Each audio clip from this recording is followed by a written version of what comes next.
दोस्तों, आज हमारे एचएएल के एक सीनियर ऑफिशियल की तरफ से बताया गया है कि जो हमारा एमका फाइटर जेट होने वाला है, इस फाइटर जेट के शुरू में हम 5 प्रोटोटाइप को बनाकर तैयार करने वाले हैं और इन 5 प्रोटोटाइप की मदद से ही हम एमका फाइटर जेट के डेवलपमेंटल ट्रायल, वेपन ट्रायल्स को कंडक्ट करेंगे। हर एक प्रोटोटाइप एमका फाइटर जेट का अपने पहले प्रोटोटाइप के मुकाबले ज्यादा बेहतर होगा और इसी स्ट्रेटेजी का इस्तेमाल करते हुए हम अपने तेजस मार्क 2 फाइटर जेट को भी रोल आउट करने वाले हैं। ज्यादा प्रोटोटाइप बनाकर फाइटर जेट की टेस्टिंग करने का सबसे बड़ा फायदा हमको यह मिलेगा कि हम अपने फाइटर जेट की तेजी से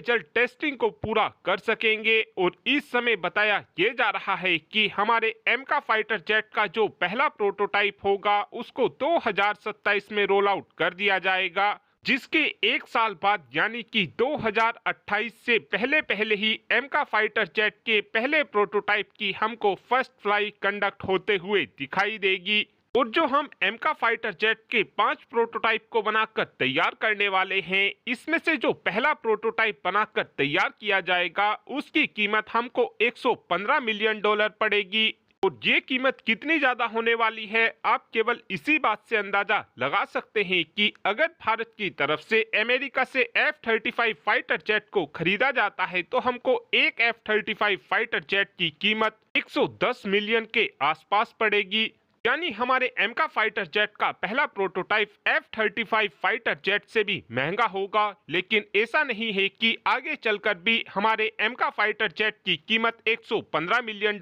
ही रहेगी। इस कीमत में हमको गिरावट जब देखने को मिलेगी जब एमका फाइटर जेट को प्रोडक्शन के लिए भेजा जाएगा। और इस समय उम्मीद इस बात की जा रही है कि हम अपने एमका फाइटर जेट को 2034 तक प्रोडक्शन में भी भेज देंगे। एमका फाइटर जेट के प्रोडक्शन में जाने के बाद हमारे एमका फाइटर जेट की कीमत हमको $100 मिलियन से भी कम पड़ेगी। साथ में एक अपडेट रशिया के कामाउ KA-2260 हेलीकॉप्टर को लेकर भी आया है, जहां पर इस समय बताया ये जा रहा है कि रशिया एक बार फिर से अपने कामाउ KA-2260 हेलीकॉप्टर को भारत को ऑफर कर सकता है, क्योंकि जो इस हेलीकॉप्टर के इंजन को लेकर अभी तक रशिया के सामने परेशानी आ रही थी, अब रशिया ने उस परेशानी को दूर कर लिया है। अभी तक रशिया अपने कामाउ KA-2260 हेलीकॉप्टर के अंदर फ्रांस ओरिजिन के इंजन का इस्तेमाल करता था, लेकिन जब से रशिया और यूक्रेन युद्ध शुरू हुआ है